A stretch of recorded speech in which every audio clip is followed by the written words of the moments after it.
dalam kajian tentang manhaj ahli sunnah wal jamaah, kita masih berbicara mengenai usul ataupun prinsip-prinsip ahli sunnah di dalam talaqi, di dalam mengambil kebenaran, atau dinamakan juga dengan usul ahli sunnah fil istidlal, prinsip-prinsip ahli sunnah di dalam berdalil. Memahami prinsip ahli sunnah dalam berdalil adalah satu keharusan,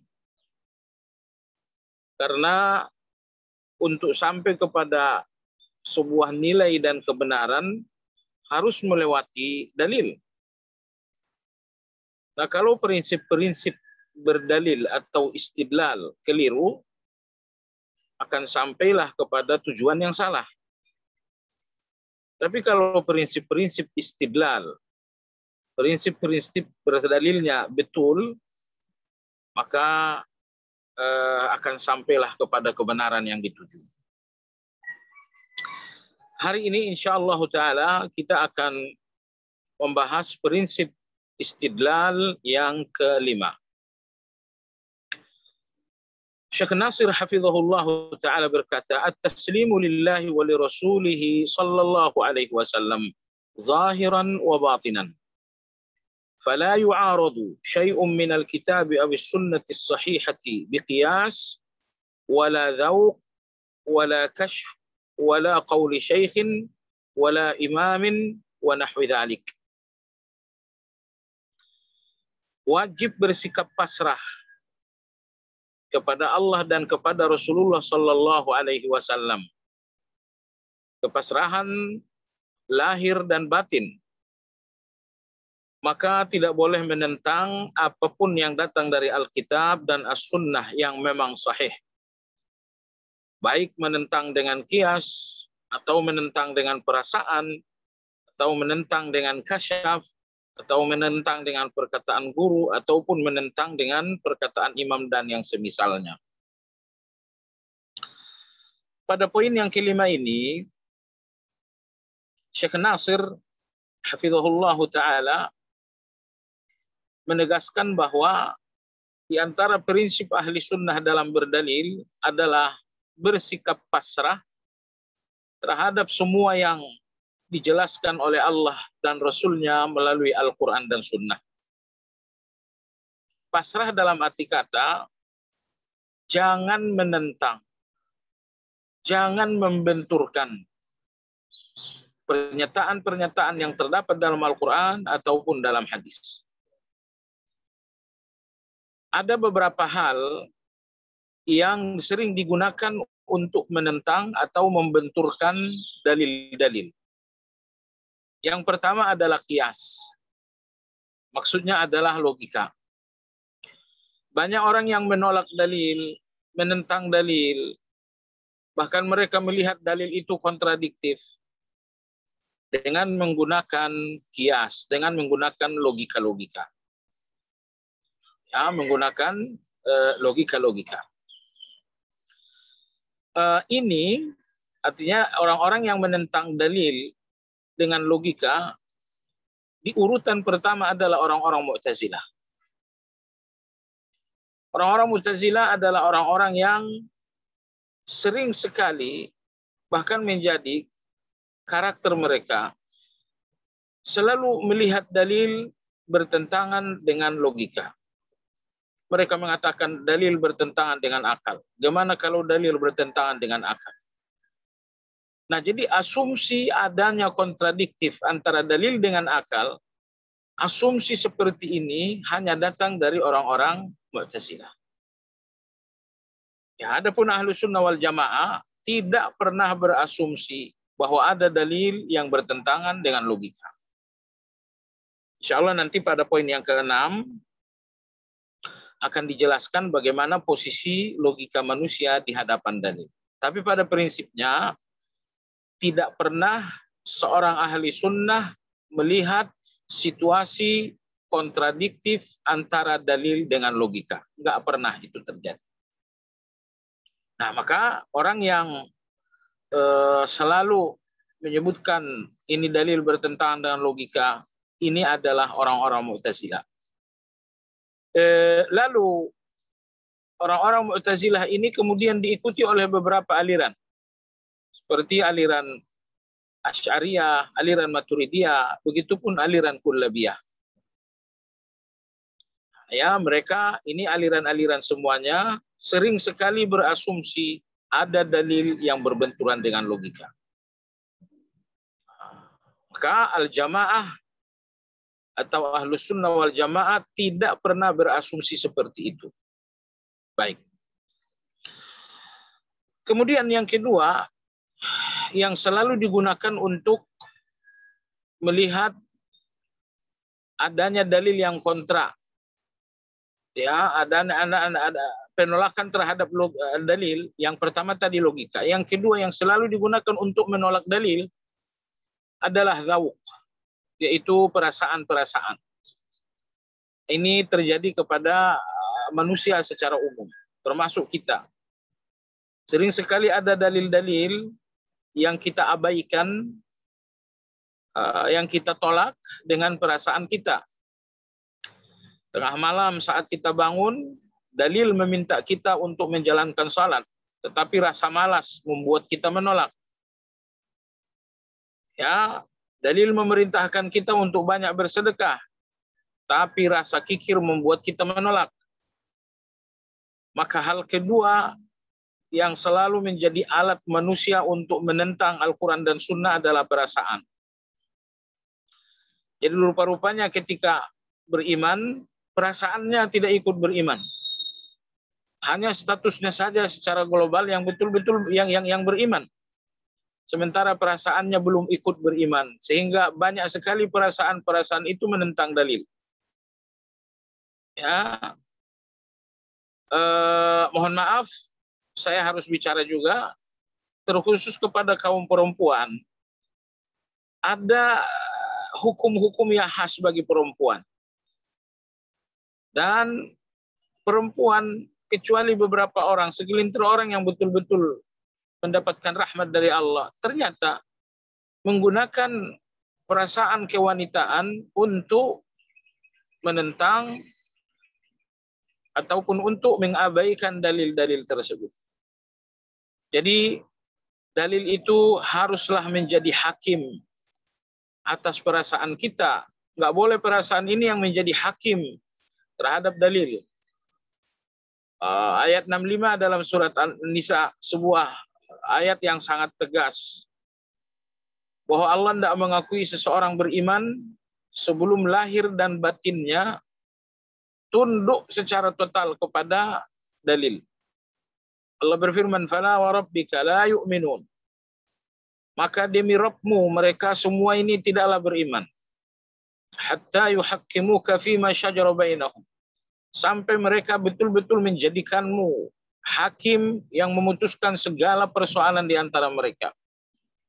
Tsumma la yajidu fi anfusihim harajan mimma qadait.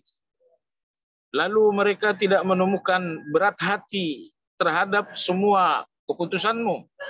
Wa yusallimu taslima, dan mereka tunduk dengan sesungguhnya. Ini ayat luar biasa. Allah bersumpah. Padahal tanpa bersumpah pun Allah pasti di atas kebenaran. Jadi kalau ada satu kebenaran disampaikan oleh yang maha benar, disertai dengan sumpah, berarti ini satu kebenaran yang emergensi. Ini kebenaran yang harus menjadi perhatian inti.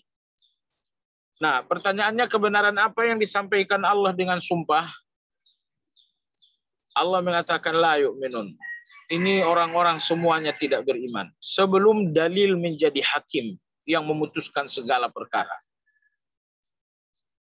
Yang kedua, enggak cukup dalil ini jadi hakim yang memutuskan perkara. Yang kedua, thumma la yajidu fi anfusihim harajan mimma qadait.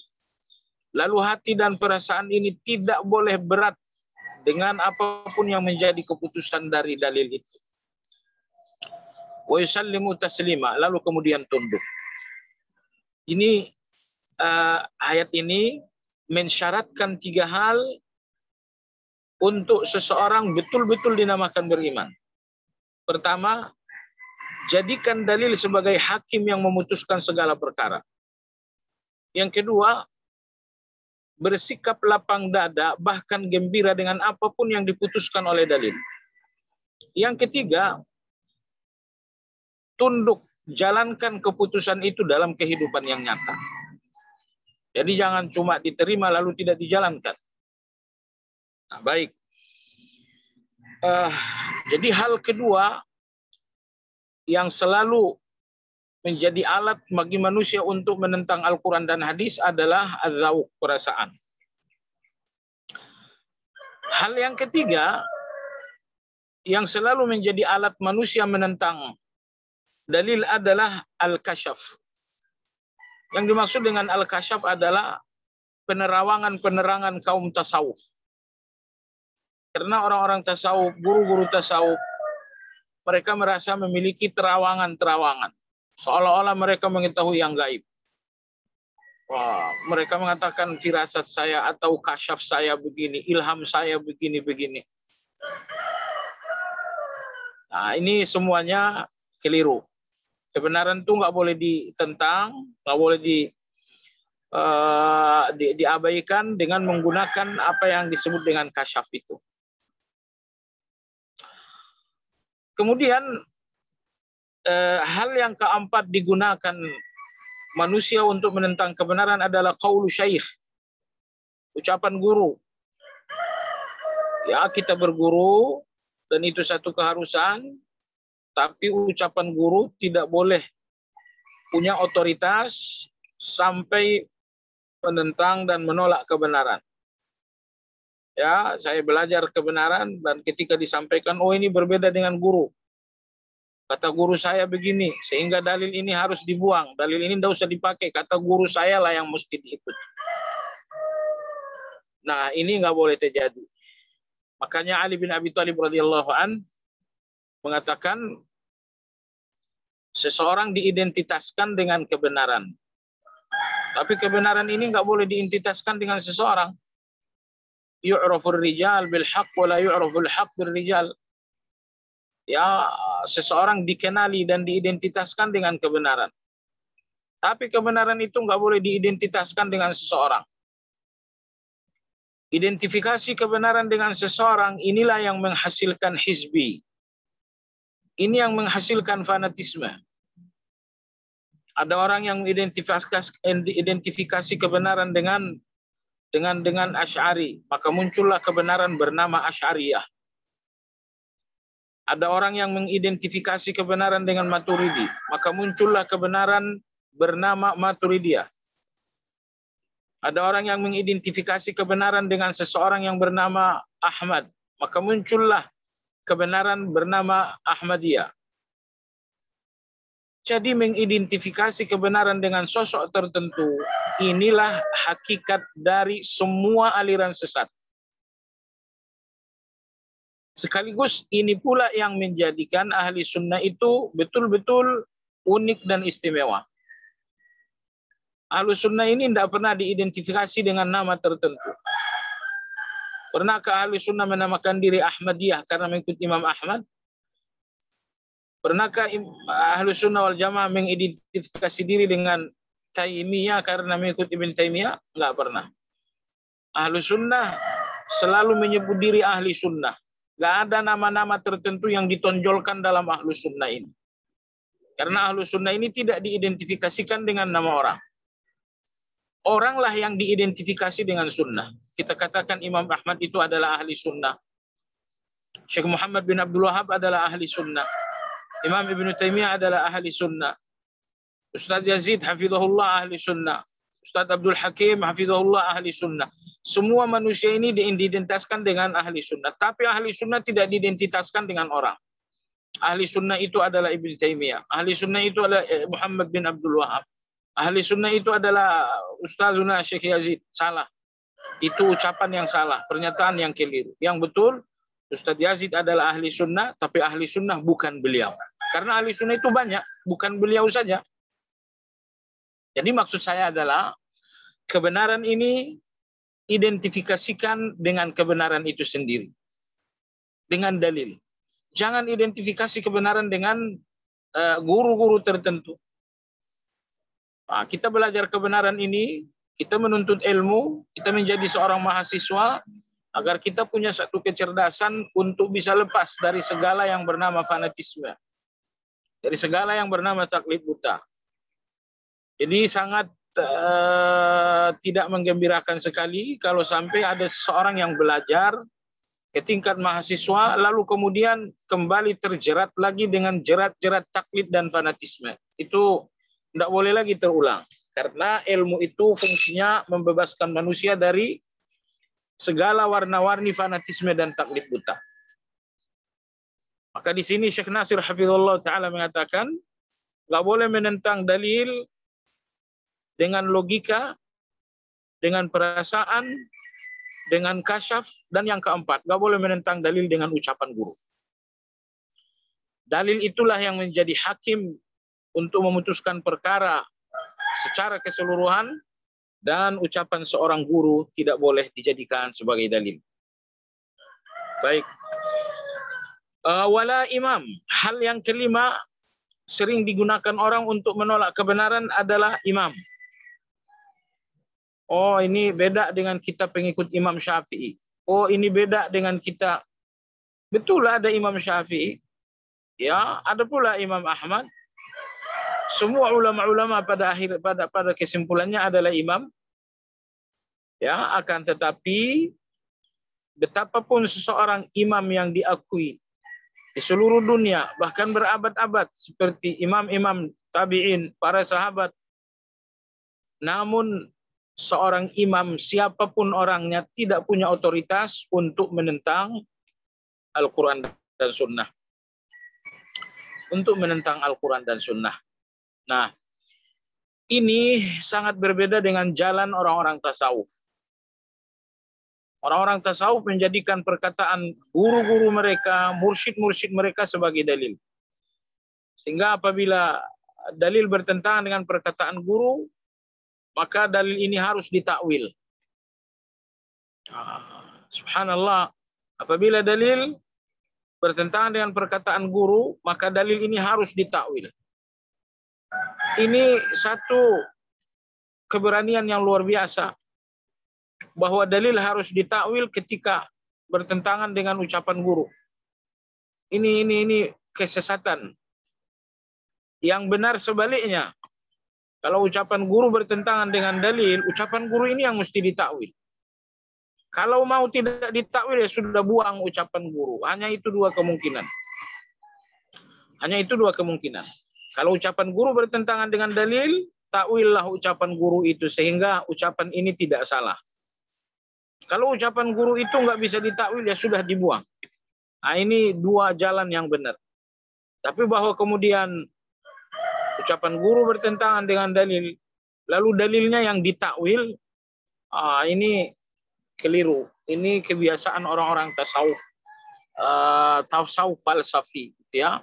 Nggak boleh seperti itu. Baiklah, inilah prinsip berdalil yang kelima, yaitu terimalah dan pasrahlah terhadap dalil. Pasrah dalam arti kata jangan menolak dalil dengan logika. Jangan menolak dalil dengan perasaan. Jangan menolak dalil dengan kasyaf, dengan ilham, dengan firasat. Jangan menolak dalil dengan perkataan guru-guru. Jangan pula menolak dalil dengan perkataan imam. Baik. Mungkin juga kita tambahkan yang keenam, jangan menolak dalil dengan peraturan-peraturan positif. Ya. Baik. Kita lanjutkan prinsip berdalil atau istidlal yang keenam adalah al-aqlus sarih muwafiqun lin-naqlis sahih wa la yata'aradu qat'iyyan minhuma abada wa 'inda tawahhum at-ta'arudi yuqaddamu an-naql. Ini prinsip yang keenam. Beliau berkata bahwa akal yang sehat tidak akan berlawanan dengan dalil yang sahih. Itu prinsip. Akal yang sehat tidak akan berlawanan dengan dalil yang sehat, dalil yang sahih. Wala yata'aradu qat'iyani minhuma abada. Karena dua hal yang qat'i, dua hal yang pasti itu nggak mungkin berlawanan. Wa inda tawahumi at-ta'arud, kalau ada dugaan kontradiktif berlawanan antara akal dengan dalil, yuqaddamun naqal, maka wajib mendahulukan dalil.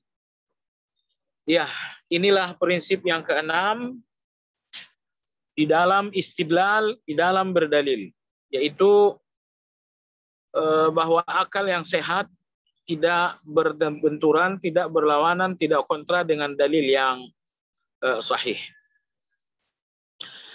Lagi-lagi prinsip yang keenam ini pun untuk mengcounter pemikiran orang-orang Mu'tazilah dan beberapa aliran-aliran turunan Mu'tazilah tadi.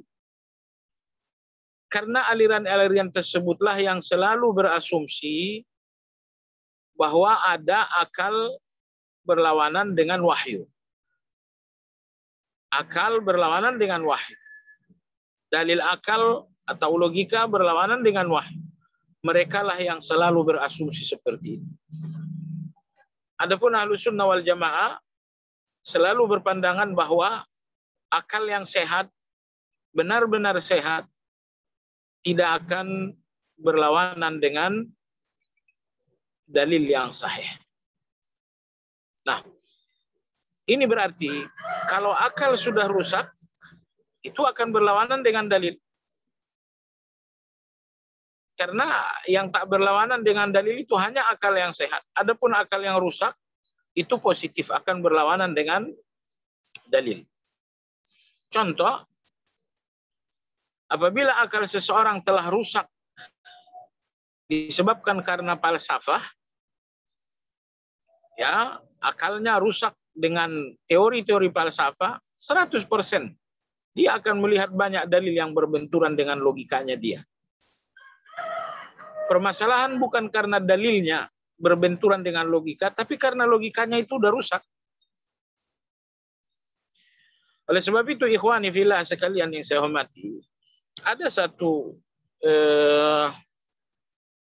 anggaplah pertanyaan dituliskan oleh Syekhul Islam Ibn Taimiyah rahimahullah di salah satu buku beliau. Beliau mengatakan begini, kenapa Islam ini diturunkan oleh Allah Subhanahu wa taala di Mekah? Padahal saat itu sudah ada dua negara yang sangat maju. Ada negara Romawi, ada negara Persia, ya, kerajaan Romawi dan kekaisaran Persia. Ini dua negara superpower saat itu, negara yang sudah sangat maju. Tapi ketika Allah menurunkan Islam, ternyata yang dipilih adalah Mekah. Satu kawasan yang boleh dikatakan primitif.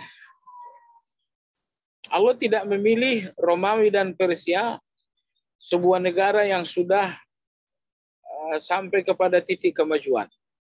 Kenapa demikian? Syekhul Islam Ibn Taimiyah menjawab, Allah Subhanahu wa taala memilih Mekah untuk tempat turunnya Islam. Padahal Mekah adalah negeri dan penduduk yang anggaplah terbelakang. Sementara Allah tidak menurunkan Islam di tengah-tengah Romawi dan Persia, padahal keduanya adalah negara yang sudah maju. Kenapa demikian? Kata Syekhul Islam, karena orang-orang Mekah, orang-orang yang anggap saja primitif, mereka punya pola pikir yang alami. Mereka punya pola pikir yang sesuai fitrah. Alami dalam arti kata sesuai fitrah. Nah, adapun orang-orang Persia, orang-orang Romawi, pola pikir mereka adalah pola pikir yang telah tercemari dengan banyak teori. Ya, mereka telah tercemari dengan teori-teori falsafah. Misalnya kalau di Romawi, mereka telah menggunakan falsafah Yunani. Nah, kalau di Persia misalnya, mereka menggunakan falsafah Sevia. Nah, karena dua negara maju ini sudah terkontaminasi dengan pemikiran-pemikiran dan teori-teori falsafah, maka Allah tidak menurunkan Islam di kedua negara itu, walaupun kedua negara ini sudah maju. Tapi Allah memilih Mekah menjadi tempat turunnya Islam dengan kesederhanaan Mekah, dengan pola pikiran Mekah yang boleh dikatakan terbelakang. Disebabkan karena orang-orang Mekah, orang-orang Arab secara umum adalah orang-orang yang masih berpikir alamiah. Berpikir alamiah dalam arti kata mereka masih berada di atas fitrah. Mereka nggak punya teori-teori falsafah, mereka nggak punya aliran-aliran falsafah tadi. Ada apa rupanya antara falsafah dengan fitrah? Islam ini lebih mudah diterima oleh orang yang masih berada di atas fitrah. Karena orang yang masih berada di atas fitrah nggak pernah melihat Islam ini bertentangan. Kok begini, kok begitu, kok begini, kok begitu. Coba lihat anak-anak kecil itu. Anak kecil yang betul-betul fitrahnya masih sangat bersih. Kita ajarkan A, kita ajarkan B, semuanya menurut, semuanya taat. Orang yang masih berada dalam fitrah yang bersih, nggak ada kecenderungan untuk menentang. Nah, tetapi ketika seseorang sudah memiliki teori-teori, begitu kita sampaikan satu kebenaran itu akan dibantah. Nah, dan di antara contoh gampangnya, anggaplah seseorang ahli perbankan yang sudah memiliki segudang teori-teori perbankan. Dia udah punya teori. Silahkan sampaikan kepada dia ayat-ayat tentang riba. Apa yang terjadi? Penentangan. Yang terjadi adalah penentangan terhadap kebenaran. Disebabkan karena akalnya sudah tidak sehat. Makanya tadi Syekh Nasir Hafizahullah beliau mengatakan akal yang sehat itu tidak pernah kontra dengan wahyu. Kalau ada yang melihat wahyu tidak masuk akal, wahyu bertentangan dengan akal, kesalahan bukan pada akalnya, tetapi bukan pada dalilnya. Kesalahan bukan pada wahyunya, tapi kesalahan terletak pada akal yang telah rusak. Akal yang telah rusak dengan teori-teori falsafah, akal yang telah rusak dengan teori-teori perbankan akan sulit untuk menerima ayat-ayat tentang riba. Begitupun akal yang telah rusak dengan liberalisme akan sulit untuk menerima ayat-ayat tauhid. Anda katakan misalnya la a'budu ma ta'budun wa la antum 'abiduna ma a'bud. Ini ayat ini akan sulit dipahami oleh orang yang logikanya telah tercemari dengan faham liberalisme. Ya. Jadi isme-isme, paham-paham inilah yang merusak akal manusia sehingga mereka melihat ada dalil, ada wahyu yang bertentangan dengan akal. Sebetulnya ada penyebab kedua, kenapa muncul pernyataan dalil bertentangan dengan akal. Yaitu karena memang dalilnya bukan dalil yang sahih. Hadis-hadis palsu misalnya. Itu hadis palsu memang nggak cocok dengan logika kita. Baik. Selanjutnya kata Syekh Nasir Hafizahullah, wa inda tawahhumit ta'arud yuqaddamun naql. Kalau memang ada dugaan kontradiksi antara dalil dengan akal, haruslah mendahulukan dalil. Nggak boleh mendahulukan akal. Karena akal ini makmum. Dalil itulah imam. Baik. Itu prinsip yang keenam. Bahwa tidak ada, bahwa akal yang sehat tidak pernah bertentangan dengan dalil yang sahih. Kalau akal yang sehat bertentangan dengan dalil yang sahih, berarti akal itu sudah rusak. Sudah rusak dengan teori-teori yang menyimpang. Sudah rusak dengan isme-isme yang sesat. Baiklah, prinsip yang ke-7, يجب الالتزام بالألفاظ الشرعية في العقيدة وتجنب الألفاظ البدعية التي أحدثها الناس والألفاظ المجملة المحتملة للخطأ والصواب والألفاظ المجملة المحتملة للخطأ والصواب يستفسر عن معناها فما كان حقا أثبت بلفظه الشرعي وما كان باطلا ردا. Nah, ini ada prinsip yang ketujuh. Kata Syekh Nasir, wajib menggunakan istilah-istilah yang syar'i di dalam akidah. Nah, ini sangat penting. Entah apa yang terjadi, mungkin karena pemikiran telah tercemari atau mungkin karena merasa pintar atau apalah itu, sehingga banyak sekali istilah-istilah yang syar'i itu diganti-ganti. Maka Syekh Nasir mengatakan semua istilah-istilah akidah jangan dirubah-rubah. Ambil contoh misalnya bagaimana orang-orang Mu'tazilah menyebutkan istilah tahayyuz, mereka menyebutkan istilah al-jirm, mereka menyebutkan jauhar, mereka menyebutkan istilah Arab. Muncul istilah-istilah baru di dalam akidah. Ini seharusnya nggak terjadi. Semua istilah-istilah yang digunakan dalam akidah mestinya semuanya adalah istilah-istilah yang syar'i.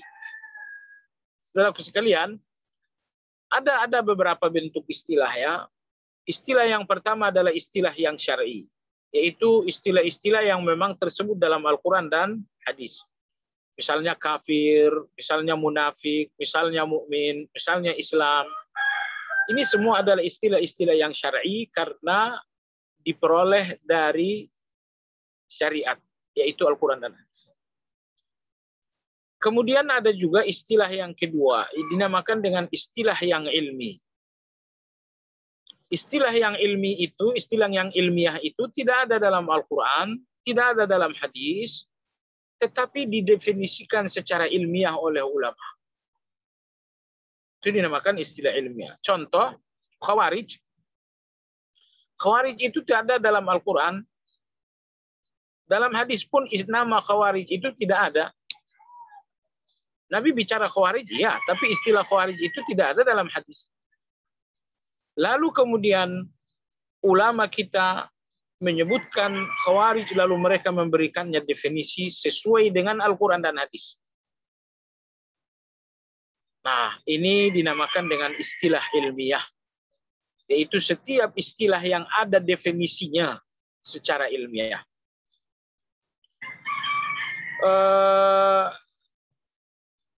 Inilah dua istilah yang ada di dalam akidah dan tidak ada di dalam dunia ilmu.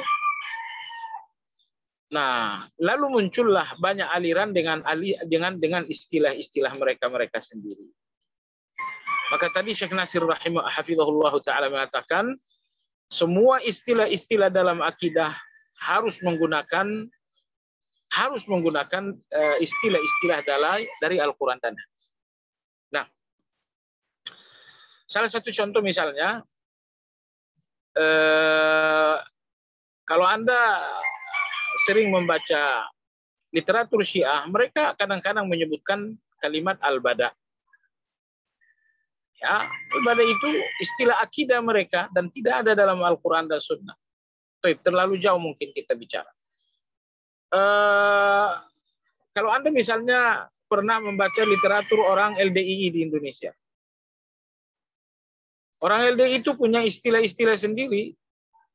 Misalnya mereka mengatakan istilah mankul. Mankul itu bukan istilah biasa, tapi istilah yang sangat eksklusif. Nah, kita pengen tahu mankul ini istilah mereka, apakah itu istilah yang syar'i? Jawabannya bukan.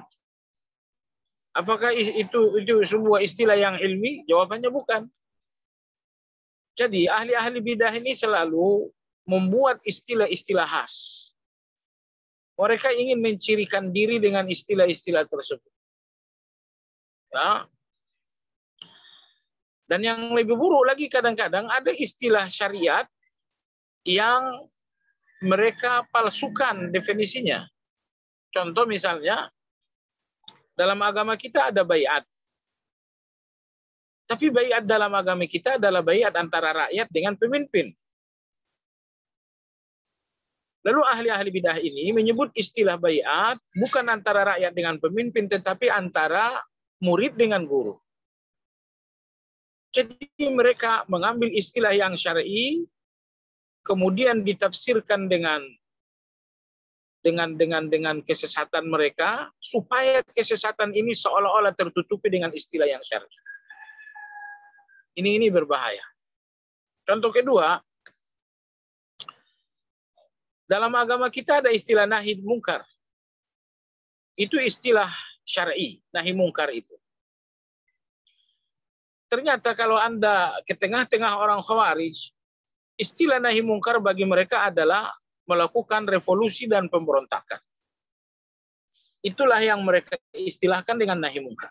Jadi perhatikan, nahi mungkar adalah istilah yang syar'i dan definisinya pun ada dalam syariat. Tapi ternyata orang-orang Khawarij menggunakan istilah yang syar'i itu menjadi bahasa khas mereka dengan tafsir dan definisi yang menyimpang. Untuk apa? Agar penyimpangan mereka seolah-olah tertutupi dengan istilah yang syar'i. Seolah-olah tertutupi dengan istilah yang syar'i. Baik, maka tadi Syekh Nasir Hafizullah mengatakan semua istilah-istilah dalam akidah hendaknya menggunakan istilah-istilah yang syar'i. Gunakan istilah-istilah syar'i. Jadi jangan lagi kita carikan istilah-istilah ilmu kalam. Jangan lagi kita adopsi istilah-istilah falsafah dalam akidah. Dalam akidah jangan lagi menggunakan istilah-istilah falsafah. Saya kira Anda punya contoh yang sangat banyak bagaimana muncul istilah-istilah falsafah dalam akidah. Ini sebetulnya wajib dijauhi. Kalau Anda bicara akidah Islam, gunakan istilah-istilah syariat. Dan tidak perlu lagi kita melakukan adopsi istilah-istilah falsafah itu untuk akidah-akidah kita. Istilah falsafat untuk falsafat. Tidak perlu istilah falsafat itu dipaksakan ke dalam akidah. Baik. Tadi salah satu poin penting disampaikan oleh Syekh Nasir, al-alfadhul muhtamala yustabsar. Apabila ada satu istilah-istilah yang multitafsir, kata beliau itu wajib dispesifikkan. Itu wajib diminta penjelasan. Jadi kadang-kadang ada satu istilah multitafsir, bisa berarti positif, bisa berarti negatif. Maka istilah-istilah seperti ini kata beliau wajib dicari kejelasannya. Setelah kejelasannya ditemukan, maka gantilah istilah yang multitafsir itu dengan istilah yang mendekati syariah. Contoh, tasawuf. Tasawuf itu adalah istilah yang multitafsir. Ada tasawuf yang benar dan ada tasawuf yang menyimpang. Namun sekarang ini nyaris tidak ada tasawuf yang masih benar. Saya katakan nyaris ya, bahasanya nyaris karena mayoritas tasawuf adalah jalan-jalan yang dipenuhi dengan bid'ah-bid'ah. Tapi pernahkah tasawuf ini sesuatu yang benar? Jawabannya pernah. Ketika tasawuf itu ditafsirkan dengan zuhud. Syekhul Islam Ibn Taimiyah rahimahullah dalam kitab Iqtida' Shiratal Mustaqim membicarakan ini. Ya, beliau mengatakan tasawuf dalam pengertian kaum tabi'in dan tabi'it tabi'in, tasawuf itu adalah zuhud. Lalu belakangan muncullah orang-orang falsafah. Mereka mengubah tasawuf ini menjadi tarekat-tarekat. Mereka mengubah tasawuf ini menjadi cara-cara beragama yang beda dari Al-Quran dan Sunnah. Dan untuk saat ini, tasawuf falsafi inilah yang dominan. Adapun tasawuf yang pertama, tasawuf dalam pengertian zuhud ini malah jarang. Ya. Nah sekarang ketika ada orang mengatakan saya adalah ahli tasawuf, saya belajar tasawuf, kata Syekh Nasir, kalimat tasawuf ini termasuk istilah yang multitafsir. Kalau ada yang mengucapkan istilah multitafsir, wajib dilakukan identifikasi. Maksud kamu dengan tasawuf apa? Kalau maksud kamu dengan tasawuf adalah zuhud, ya sudah, gunakan saja zuhud. Karena zuhud itu istilah agama. Ya, zuhud itu adalah istilah agama, sementara tasawuf itu istilah yang diadopsi. Nah, begitu selanjutnya. Jadi semua istilah-istilah yang multitafsir wajib diidentifikasi. Setelah berhasil diidentifikasi makna atau tafsir yang benar, baru kemudian dikembalikan kepada istilah yang syar'i. Jadi jangan berpikir soal istilah ini soal yang kecil, soal yang remeh. Karena istilah itu adalah ciri khas. Istilah itu adalah karakter. Tidak ada aliran yang tidak memiliki istilah tersendiri. Ya. Semua orang punya istilah sendiri. Maka apabila ada satu istilah, coba definisikan. Kalau definisinya positif, kembalikan istilah itu menjadi istilah yang syar'i. Tapi kalau tentu bukan, ya sudah. Berarti kita nggak perlu menggunakannya. Ini tentang penggunaan istilah. Prinsip yang ke-8, Syekh Nasir hafizahullah berkata, al-asamatu sabitatun lirrasul sallallahu alaihi wasallam wal ummatu fi majmu'iha ma'sumatun minal ijtima'i ala dhalalah wa amma ahaduha fala asamata li ahadin minhum وما اختلف فيه الأئمة وغيرهم فمرجعه إلى الكتاب والسنة فما قام عليه الدليل قبل مع الاعتذار للمخطئ من مجتهد الأمة. Ini prinsip yang ke-8. Beliau mengatakan maksum itu hanyalah Rasulullah Sallallahu Alaihi Wasallam. Yang dinamakan maksum adalah yang tidak mungkin salah. Siapa yang tidak mungkin salah berbicara dan menjalankan agama? Hanyalah Nabi Sallallahu Alaihi Wasallam. Wal ummatu fi majmu'iha ma'sumatun minal ijtima' ala dhalalah. Adapun umat tidak mungkin maksum kecuali ketika mereka berijma'.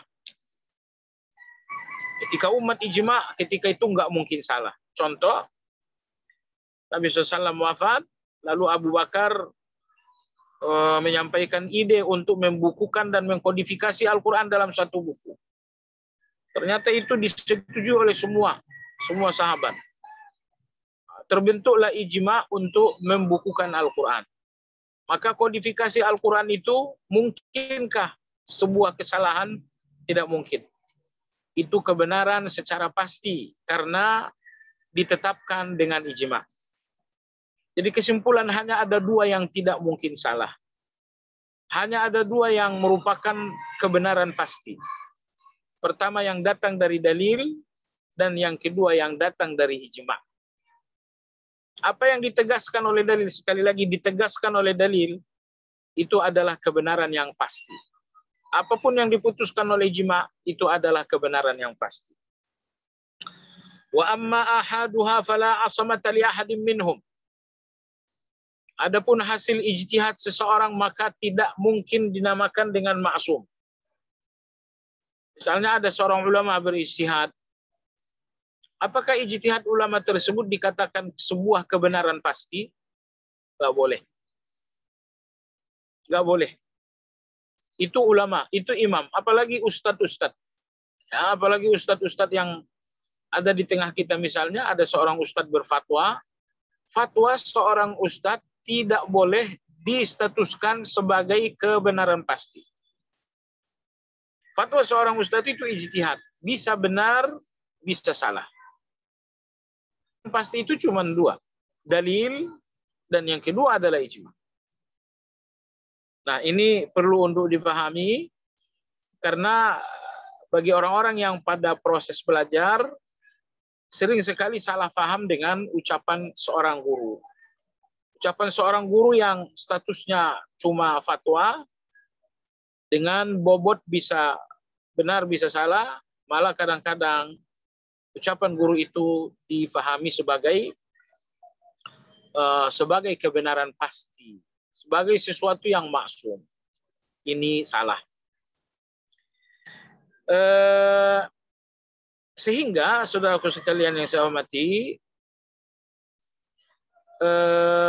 ketika di antara kita ada perkara-perkara yang diperselisihkan, itu dikembalikan kepada ijma atau dikembalikan kepada dalil. Adapun mengembalikan perkara yang diperselisihkan kepada ijtihad itu tidak benar. Karena satu ijtihad hakimi ijtihad lain. Misalnya pendapat Anda kunut itu sunnah. Lalu pendapat saya kunut itu bid'ah. Itu pendapat, itu ijtihad. Anda nggak boleh menghakimi ijtihad saya dengan ijtihad Anda. Saya pun tidak boleh menghakimi ijtihad Anda dengan ijtihad saya. Begitu satu ijtihad dihakimi dengan ijtihad, ini kekeliruan. Yang betul, ijtihad dihakimi dengan dalil. Atau ijtihad dihakimi dengan ijma.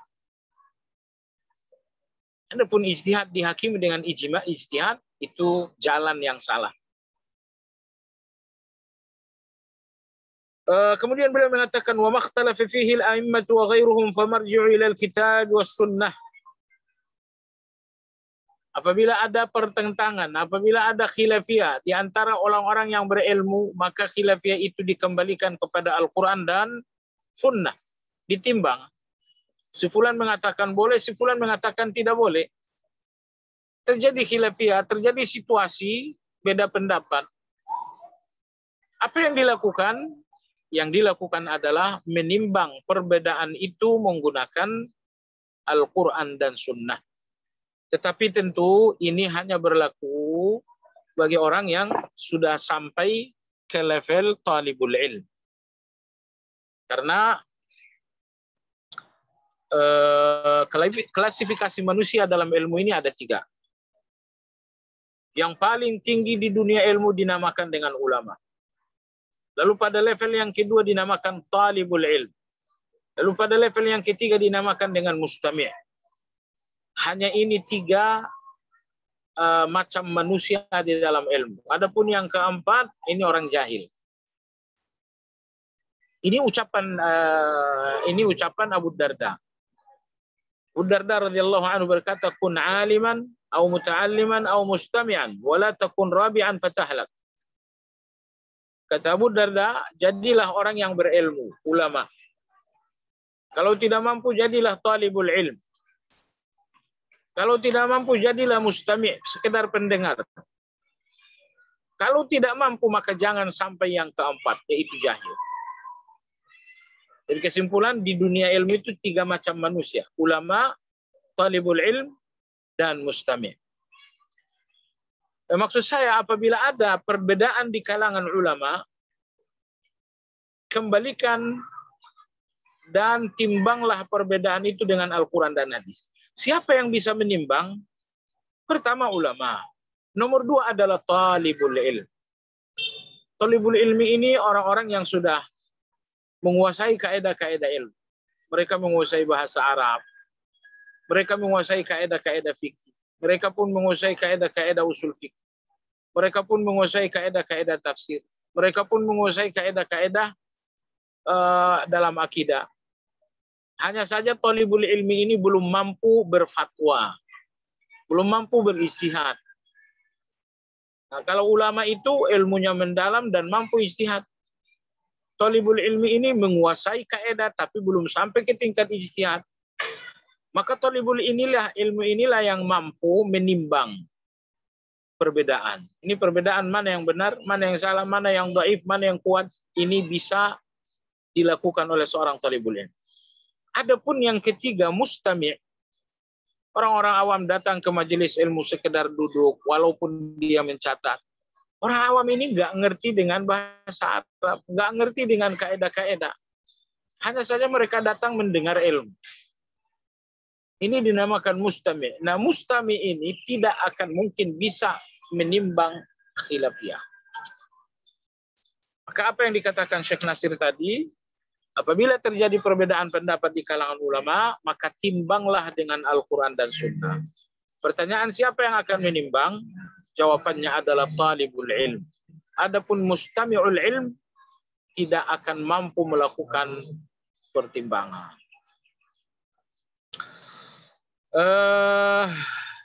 Kemudian beliau hafizahullah ta'ala mengatakan, "Famaqama alaihi dalilu qubil." Apabila dalam proses penimbangan dalil ditemukan pendapat yang lebih dekat dengan dalil, itulah yang dipakai. Ini berarti pendapat-pendapat yang syaz, pendapat-pendapat yang menyimpang dari dalil, itu wajib dibuang. Apakah ada pendapat seperti itu? Itu sangat banyak. Misalnya seseorang berijtihad, lalu bertentangan dengan dalil. Karena saat berijtihad dia belum tahu dalil, maka begitu ketemu dalil, pendapatnya ini dinamakan pendapat syaz. Maka ini wajib dibuang. Nggak boleh dipakai. Contoh misalnya, Abu Hurairah radhiyallahu anhu berfatwa bahwa seorang wanita dalam mandi wajib harus melepaskan ikatan rambut. Itu fatwa Abu Hurairah. Sampai akhirnya Aisyah radhiyallahu anha berkata, "Wahai Abu Hurairah, aku mandi berkali-kali bersama Nabi SAW dan saya hanya menyelang-nyelingi rambut dan tidak membasahkannya seperti fatwa kamu." Akhirnya Abu Hurairah radhiyallahu anhu mencabut fatwanya. Jadi Anda lihat di sini bahwa Abu Hurairah berfatwa menggunakan ijtihad, tidak menggunakan dalil karena dia nggak tahu dalil. Dia berijtihad. Dan ternyata setelah Aisyah radhiyallahu anha bicara, ternyata fatwa Abu Hurairah ini salah. Apa yang terjadi? Abu Hurairah mencabut fatwa. Dan fatwa seperti ini dinamakan dengan fatwa yang syaz. Nah, jadi apabila ada fatwa, apabila ada ijtihad yang kontra dengan dalil, tinggalkan ijtihad tersebut. Tapi ada satu hal yang mesti dilakukan, yaitu al-i'tizar 'alal mukhti'. Memberikan uzur kepada orang yang salah dalam berijtihad. Ulama fulan salah berijtihad, itu wajib diberi uzur. Kenapa? Karena tidak ada ulama yang berijtihad untuk hawa nafsu. Semua ulama berusaha mengikuti dalil, qadarullah mereka tidak akurat. Sehingga kekeliruan mereka adalah kekeliruan yang diberi uzur. Ikhwani sekalian yang saya hormati, sampai di sini kajian kita hari ini. Kajian tentang manhaj dengan kitab Mujmal Usul Ahli Sunnah fil Aqidah. Mudah-mudahan ini bermanfaat. Ya, saya kembalikan kepada host kita untuk memimpin sesi tanya jawab.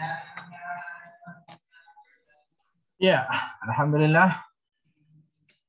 Kita masuk teman-teman sekalian pada sesi tanya jawab. Silahkan bagi ada yang ingin bertanya, present terlebih dahulu atau melalui chat atau dibuka mikrofonnya, silahkan.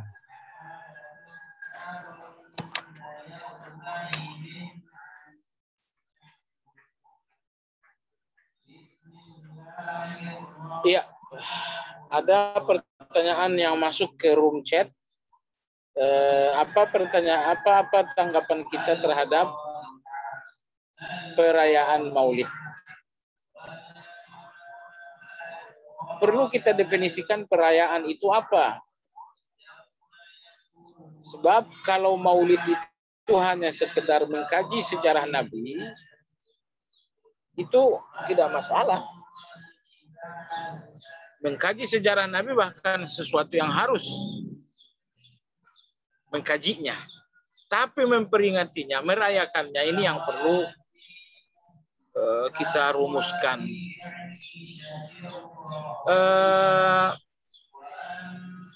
Orang-orang yang mengatakan Maulid itu bid'ah, beralasan bahwa Nabi tidak pernah merayakan Maulid. Nah, jawaban ini sebetulnya sudah tepat, tetapi kurang definitif, kurang spesifik. Maksudnya begini, kalau begitu haramnya Maulid itu di mana? Jawabannya, haramnya Maulid adalah terjadinya penambahan hari raya.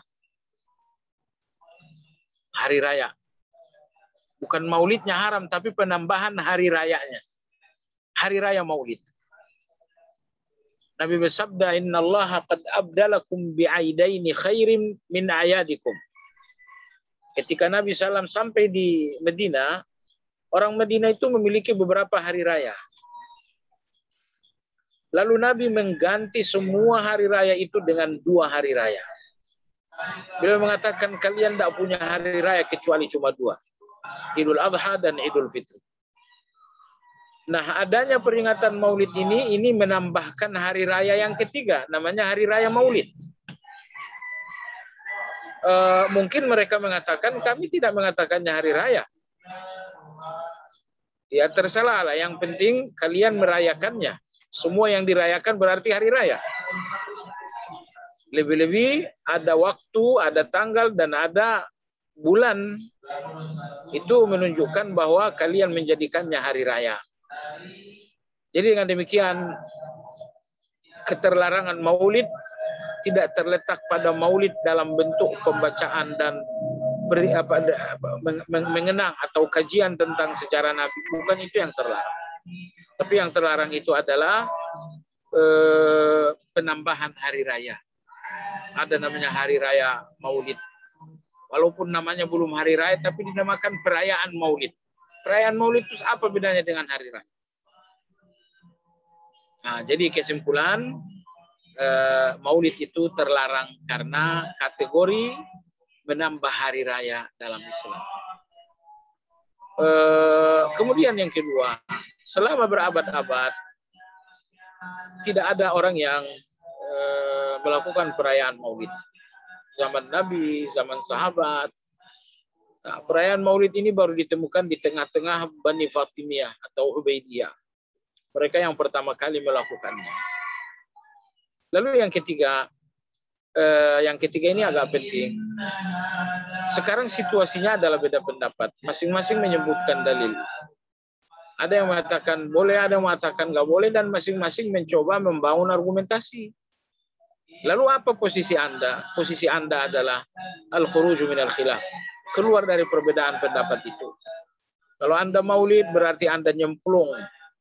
Tapi kalau Anda tidak melakukan maulid, berarti Anda telah keluar. Terserah maulid boleh, tak boleh, saya nggak mau beda pendapat, pokoknya saya nggak melakukan. Ini namanya al-khuruj minal khilaf. Maka dengan demikian jawaban saya bahwa perayaan maulid itu terlarang kategori bid'ah karena ada penambahan hari raya. Nomor 2, bagi Anda yang nggak setuju, Anda bisa menggunakan kaedah yang dirumuskan ulama kita, al-khuruju minal khilafi mustahab. Melepaskan diri dari perbedaan pendapat itu lebih baik. Antara yang haram, antara yang boleh, ya tinggalkan saja. Apain terjerat dengan perbedaan pendapat itu. Wallahu a'lam. Ya, pertanyaan kedua. Ya, pertanyaan kedua Ustadz. Dalam syariat Islam, kita diperingatkan bahwa jangan gulu dan taklid kepada seorang guru. Karena syariat mengatakan qala Allah, qala Rasul, wa qala sahabat. Dalam syariat Islam, apakah ada gulu dan taklid yang diperbolehkan? Iya. Dalam Islam semua gulu itu terlarang. Gak ada gulu yang sehat. Semuanya penyakit. Dari makna gulu berlebihan saja sudah nampak bahwa nggak boleh gulu itu. Nah, tetapi kalau taklid beda dengan gulu. Taklid itu artinya seseorang mengikuti tanpa argumentasi, itu taklid. Nah, anak kecil sholat dengan bapaknya, itu anak kecil cuma ikut-ikutan saja, dia tidak pakai argumentasi. Ini dinamakan dengan taklid. Jadi dengan demikian al-ghulu itu haram secara total. Tetapi taklid dibenarkan bagi orang yang tidak mampu untuk memahami dalil. Nah, misalnya anak kecil, dia nggak mampu memahami dalil. Sama dengan anak kecil adalah orang-orang awam. Orang-orang awam ini dari mana paham dalil? Dia nggak bisa bahasa Arab. Kalaupun dia paham bahasa Arab, dia nggak mengerti kaedah-kaedah untuk memahami dalil. Sehingga taklid itu wajib bagi orang awam. Nah, tapi tidak boleh taklid ami, nggak boleh taklid buta. Taklid kepada satu guru, yang lain tidak. Jadi yang mesti dilakukan orang awam adalah taklid. Karena ada dua kemungkinan. Ini orang awam, kalau nggak taklid berarti mereka berijtihad. Nggak mungkin. Atau yang ketiga, mereka bertaklid ittiba, tahu dalilnya. Nggak mungkin juga orang awam itu nggak tahu dalil. Mereka cuma tahu guru. Misalnya dikatakan, selepas sholat baca istighfar. Iya, ada dalilnya tuh. Mana dalilnya? Tetap aja dia nggak tahu. Orang awam itu cuma tahu ada dalilnya. Tapi kalau dikejar mana dalilnya, dia nggak tahu. Nah, gitu ya. Betul ada 3 tingkatan ya. Ada tingkatan ijtihad, ada tingkatan ittiba, ada tingkatan dalil. Tingkatan ijtihad itu adalah ulama. Tingkatan ittiba itu adalah orang awam yang hafal, yang tahu dalil. Yang ketiga adalah taklid. Tapi 3 tingkatan ini yang betul-betul disepakati ulama kita 2, ijtihad dan taklid. Adapun ittiba ini walaupun disebutkan sebagian guru-guru, ini tidak disepakati. Ya, mengikuti seorang dengan dalil. Kalau mengikuti dengan dalil itu ijtihad. Nah, orang-orang awam ini Anda lihat, mereka cuma bisa mengatakan ada dalilnya. Tapi kalau ditanya mana dalilnya, dia juga nggak bisa baca, dia juga nggak hafal. Jadi dengan demikian, orang awam wajib taklid 1. Yang kedua, tidak boleh taklid buta kepada guru yang satu, yang lain tidak. Dan yang ketiga, orang awam ini wajib taklid kepada orang yang dia percaya ilmunya. Maka Imam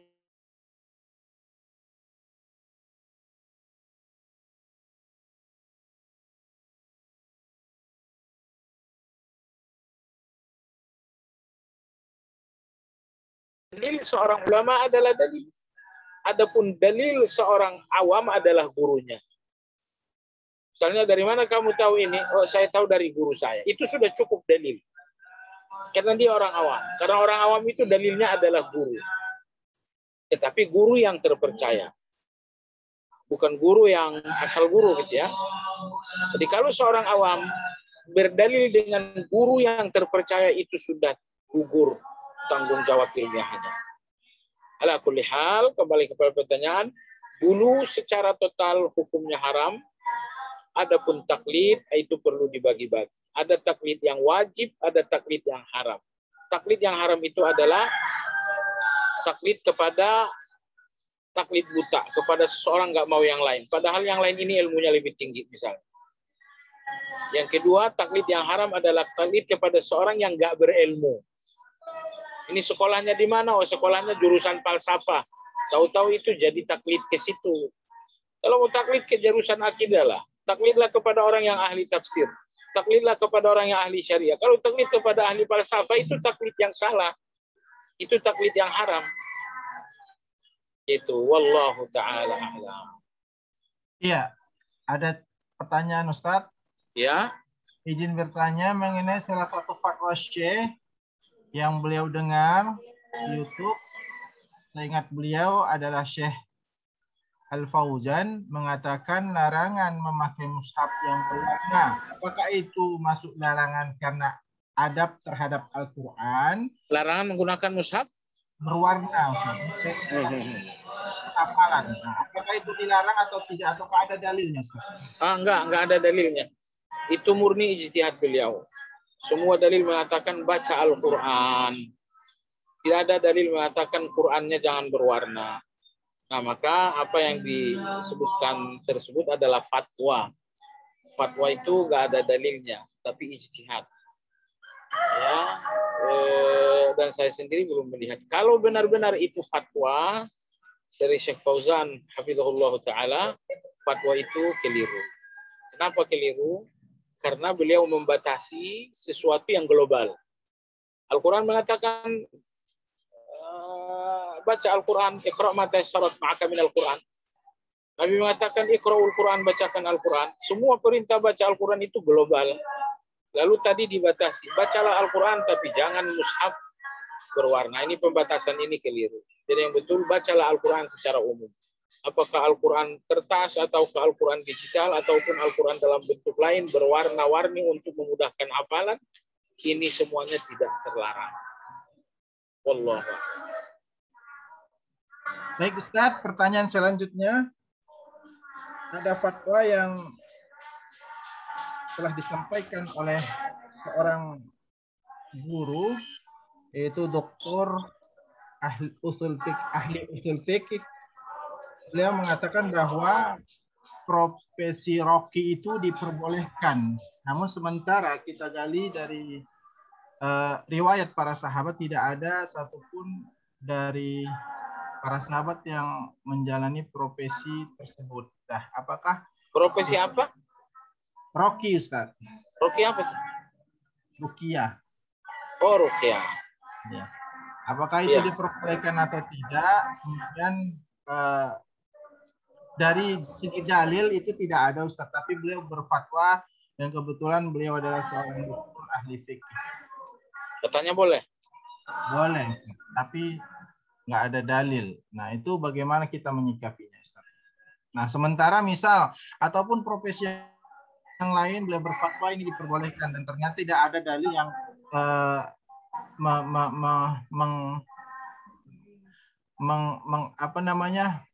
membenarkan fatwa beliau. Tidak ada dalil yang membenarkan fatwa beliau, dan ternyata ini sudah banyak dijalankan atau dilakukan oleh kaum muslimin. Apakah beliau berdosa atau sebagaimana tadi yang Ustadz sebutkan, diberikan uzur oleh beliau atas fatwanya, atau seperti apa kita menyikapinya, Ustadz? Aslinya orang yang punya pendidikan tinggi setingkat spesialisasi usul fikih itu nggak mungkin bicara tanpa dalil. Dia pasti punya dalil. Cuman kita saja yang nggak ngerti dalilnya dia apa. Nah, kita nggak ngerti. Boleh jadi dia ditanyakan melalui WhatsApp. Tentu ruang tulis di WhatsApp ini sangat sempit, sehingga nggak memungkinkan untuk menyampaikan dalil. Maka dia sampaikanlah fatwa tanpa dalil, sesuai dengan ruang chat yang sangat sempit. Tapi tidak mungkin orang berilmu bicara tanpa dalil, nggak mungkin. Apalagi sudah mengambil jurusan yang sangat luar biasa, itu jurusan usul fikih. Baik. Mengenai ruqyah, kita semua sepakat bahwa ruqyah itu disyariatkan.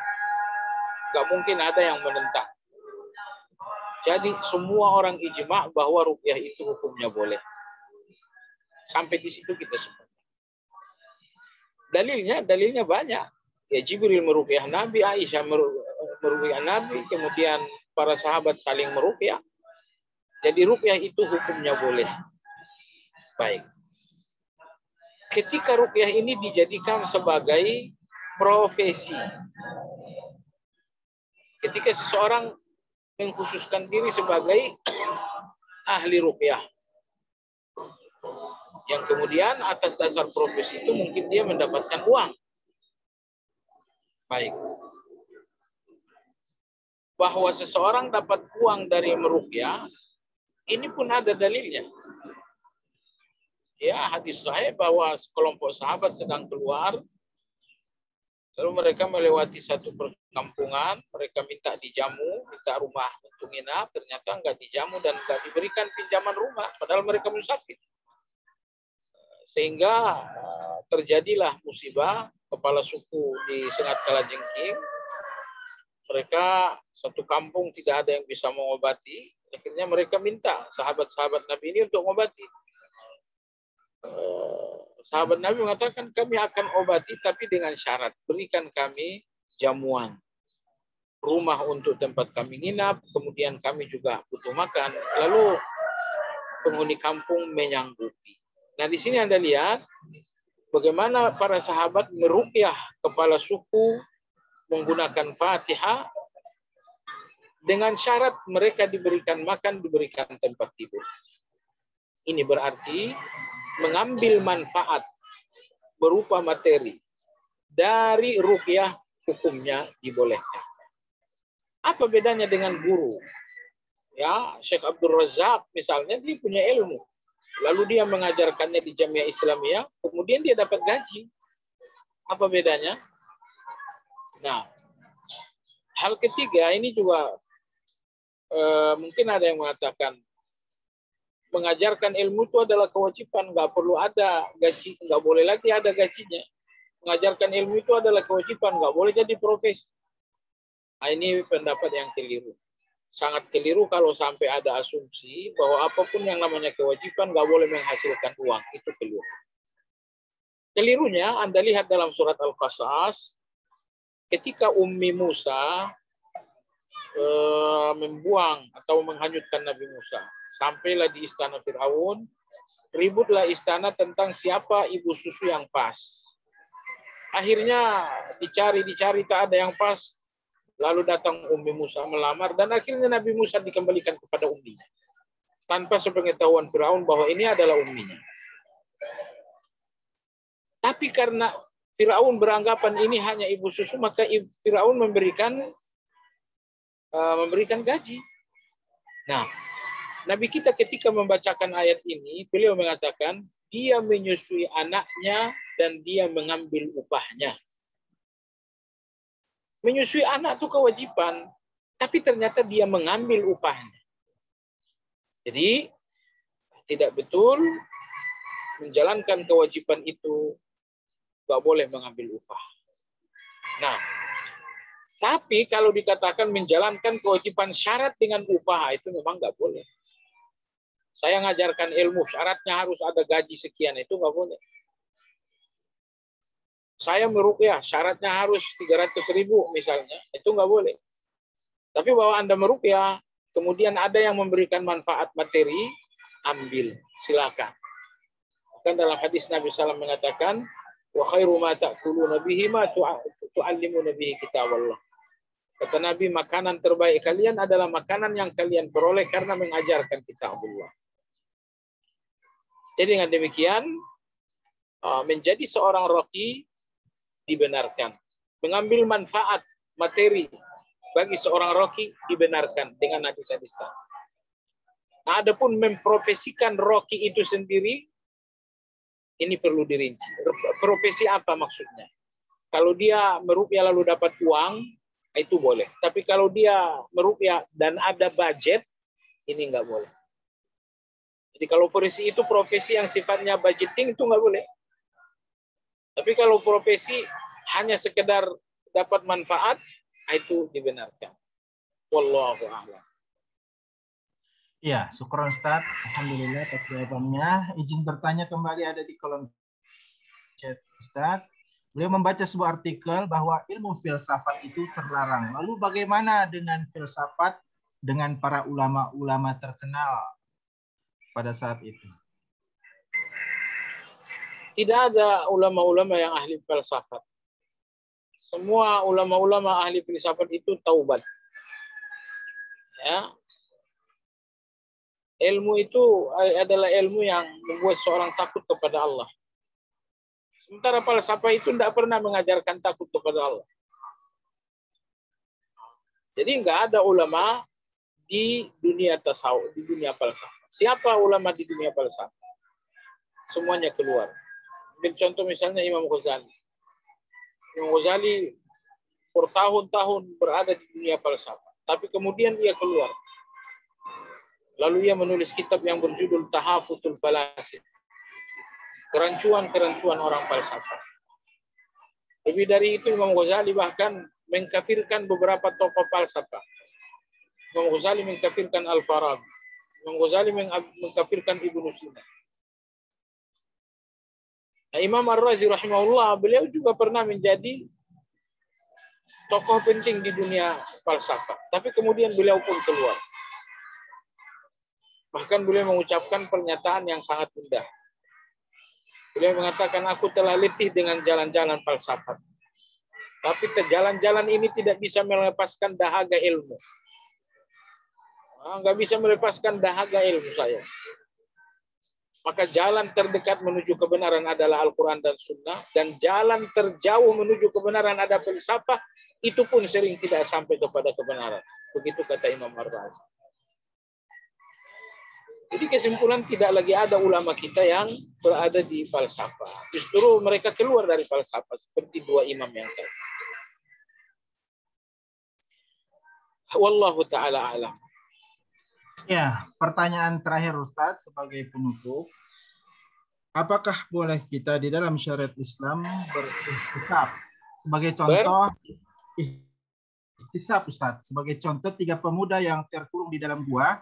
Beliau mengatakan kepada Allah, ya Allah, karena saya sudah berbuat begini dan begitu, jika amalan itu engkau anggap sebagai amalan yang diterima, maka bukakanlah satu batu ini untuk sebagai apa yang telah saya perbuat dalam amalan itu. Nah, apakah diperbolehkan seperti itu? Kemudian jika Allah dan membuka satu batu itu, artinya apakah amalan yang setelah dilakukan terdahulu itu terhapus karena sudah dibayarkan dengan beliau berihtisab atas batu yang ya. Berihtisab hukumnya sunnah. Berihtisab hukumnya sunnah. Maka kapanpun Anda melakukan satu kebaikan, jadikanlah itu ihtisab. Misalnya hari ini Anda bersedekah kepada seorang miskin. Setelah itu ihtisablah kepada Allah. Ya Allah, aku telah membantu seorang miskin. Kalau ini satu kebaikan yang engkau terima, maka lepaskanlah hutang-hutangku misalnya. Ini hukumnya sunnah dalam agama kita. Ada banyak sekali dalil-dalil seperti itu. Antara lain hadis yang tadi disampaikan. Lantas kalau saya telah berihtisab, apakah itu menghapus pahala di sisi Allah? Jawabannya tidak. Pahala itu tidak hapus kecuali oleh riya, kecuali oleh ujub, kecuali oleh syirik. Ihtisab itu sendiri enggak menghapus pahala, enggak menghapus balasan amal. Wallahu ta'ala a'lam. Ya, alhamdulillah. Mungkin nasihat penutup buat kami Ustaz. Nasihat penutup kepada rekan-rekan sekalian, inilah ilmu. Tidak ada hal terbaik ditinggalkan Nabi untuk kita lebih dari ilmu ini. Karena dengan ilmu ini nggak mungkin orang salah jalan. Dengan pintar orang masih sering salah jalan. Apalagi dengan kaya orang sering salah jalan. Satu-satunya hal yang membuat kita nggak pernah salah jalan adalah ilmu. Karena ilmu itu menampakkan kebenaran. Ilmu itu menampakkan pilihan-pilihan yang tepat. Ilmu itu menampakkan keputusan-keputusan yang bijaksana. Maka orang yang memiliki ilmu nggak mungkin salah jalan. Orang yang memiliki ilmu nggak mungkin keliru dalam memilih. Orang yang memiliki ilmu nggak mungkin salah dalam memutuskan.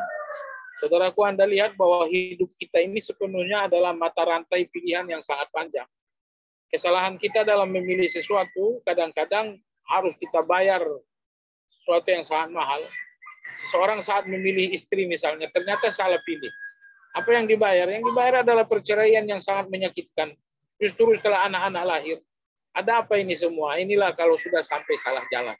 Salah pilih, salah memutuskan. Dan ini adalah karena tidak mengikuti ilmu. Maka dengan ilmu semua jalan akan jelas, keputusan akan jelas, pilihan akan jelas. Sehingga orang yang berilmu tidak mungkin salah jalan.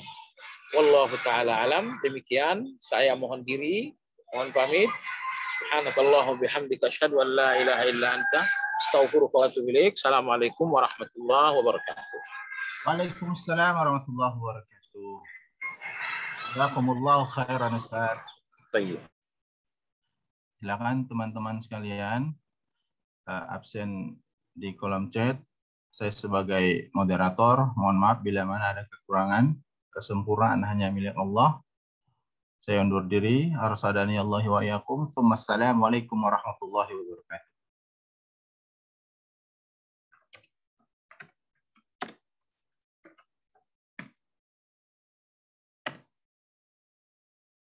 Okay.